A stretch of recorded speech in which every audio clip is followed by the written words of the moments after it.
CapCut apps দিয়ে কীভাবে video তৈরি করবেন আজকে আমি আপনাদেরকে দেখিয়ে দিব। সো স্ক্রিনটাকে লক্ষ্য করুন। প্রথমে আপনাদের যেটা করতে হবে, প্লে স্টোর থেকে কিন্তু অবশ্যই ক্যাপকাট অ্যাপসটা ইনস্টল করতে হবে। সো আমি যেহেতু আগে থেকে ইনস্টল করে রেখেছি, প্রথমে আপনারা আপনাদের যে ক্যাপকাটটা রয়েছে সেটার উপর অবশ্যই কিন্তু ক্লিক করতে হবে। তো ক্লিক করার পর আপনাদের ফোনে কিন্তু দেখতে পাচ্ছেন যে এরকম একটা ইন্টারফেস শো করবে। এখানে দেখতে পাচ্ছেন যে নিউ প্রজেক্ট নামের কিন্তু একটা অপশন রয়েছে। নিউ প্রজেক্ট, এখানে কিন্তু অবশ্যই প্লাস যে আইকন রয়েছে এখানে ক্লিক করতে হবে। তো এখানে ক্লিক করার পরে এরকম ইন্টারফেস শো করবে। এখানে দেখতে পাচ্ছেন যে কিছু অপশন রয়েছে, ভিডিওস অ্যান্ড ফটোস। তা আপনারা চাইলে ভিডিও এবং ফটোস নিয়ে কাজ করতে পারেন। তো আমি ভিডিওর উপর ক্লিক করলাম। ক্লিক করার পর আমি আমার ফোনের একটা ভিডিও নিয়ে কাজ করে দেখিয়ে দিব। তো আমার এই ভিডিওর উপর ক্লিক করলাম। এখানে দেখতে পাচ্ছেন যে অ্যাড নামের যে একটা অপশন রয়েছে, দেখতে পাচ্ছেন যে অ্যাড, অবশ্যই ভিডিওটা কিন্তু অ্যাড করতে হবে। তো অ্যাডে ক্লিক করতে হবে। অ্যাডে ক্লিক করার পর দেখতে পাচ্ছেন যে আপনার ভিডিওটা অলরেডি কিন্তু ভিডিওটা এডিট করার জন্য উপযোগী হয়ে গেছে। তো এখানে স্ক্রল করতে হবে। স্ক্রল করে দেখতে পাচ্ছেন যে অ্যাডজাস্ট নামের কিন্তু একটা অপশন রয়েছে, অ্যাডজাস্ট, এখানে কিন্তু অবশ্যই ক্লিক করতে হবে। অ্যাডজাস্টে এখানে ক্লিক করার পর দেখতে পাচ্ছেন যে এখানে ব্রাইটনেস নামের কিন্তু অপশন রয়েছে। আপনারা চাইলে আপনার ভিডিওটা ব্রাইটনেস কমিয়ে বাড়িয়ে দিতে পারেন, আমার থেকে আরও ভালো করে ভিডিওটা তৈরি করতে পারবেন। এখানে কন্ট্যাক্টস নামের কিন্তু একটা রয়েছে, আইকন রয়েছে, এখানে চাইলে কন্ট্যাক্টসটা বাড়িয়ে দিতে পারেন।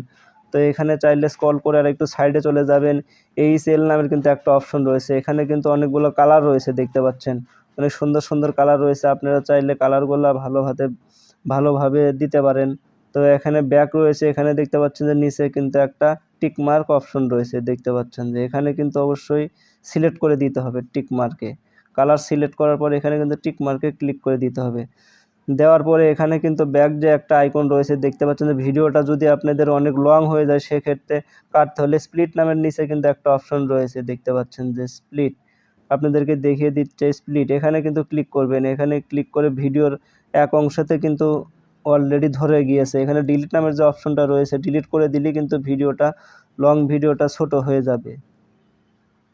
ভিডিওর উপরে ক্লিক করতে হবে, স্প্লিটের উপরে ক্লিক করতে হবে। ক্লিক করে যে নিচে যে একটা ডিলিট বাটন রয়েছে, ডিলিট করে দিলে ভিডিওটা কিন্তু অলরেডি ছোট হয়ে যাবে।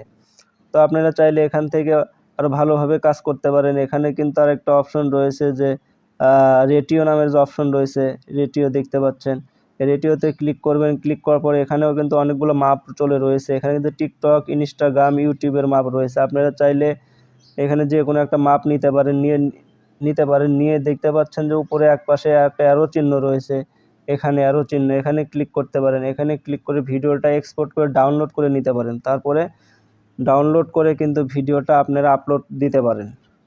তো আপনাদেরকে দেখানোর জন্য তো এক পাশে দেখতে পাচ্ছেন যে ডান নামের কিন্তু একটা অপশন রয়েছে, এখান থেকে ডান করে দিলে ভিডিওটা আপনাদের কিন্তু সেভ হয়ে অলরেডি গ্যালারিতে চলে যাবে।